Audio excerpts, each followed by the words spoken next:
President Trump has rejected the idea of making the District of Columbia the 51st state. D.C. will never be a state, Trump told the New York Post. Why? So we can have 2 more Democratic senators and 5 more congressmen? No thank you. That'll never happen. With a population of more than 700,000, the District of Columbia, delineated by the Constitution as not exceeding 10 miles square, has more people than Wyoming and Vermont. Trump names terms for next coronavirus bill, says no to bailing out poorly run states.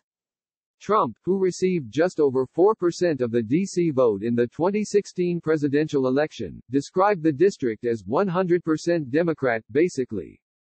Why would the Republicans do that? That'll never happen unless we have some very, very stupid Republicans around, and I don't think you do, he said.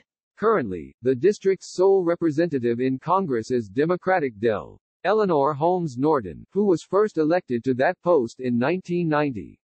Norton is permitted to serve on committees in her capacity but is not given a final vote on any legislation. At the local level, D.C. voters have elected 7 different Democrats as mayor since 1974, when the first popular mayoral election was held. The last Republican to preside over D.C. government was Henry B. F. McFarland, who served as president of a 3-member board of commissioners from 1900 to 1910.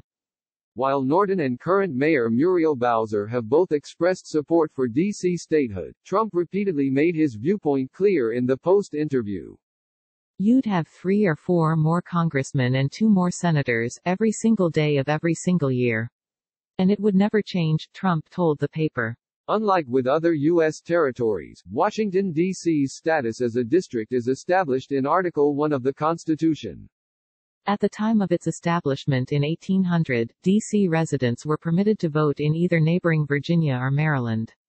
However, at the time, parts of what is now Virginia were within the confines of Washington, D.C., so the residents voted based upon which state used to hold the tract of land they lived on.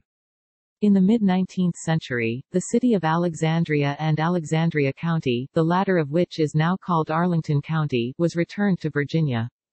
In Federalist Paper 43, James Madison wrote at length about his own opposition to statehood for the district, calling the federal government too great a public pledge to be left in the hands of a single state. Click here to get the Fox News app. The extent of this federal district is sufficiently circumscribed to satisfy every jealousy of an opposite nature, Madison said. And as it is to be appropriated to this use with the consent of the state ceding it, as the state will no doubt provide in the compact for the rights and the consent of the citizens inhabiting it. The District of Columbia's license plate itself has long displayed a famous slogan counter to Trump's position. Taxation without representation, it reads, a play on Revolutionary-era Boston politician James Otis' grievance with the British Crown.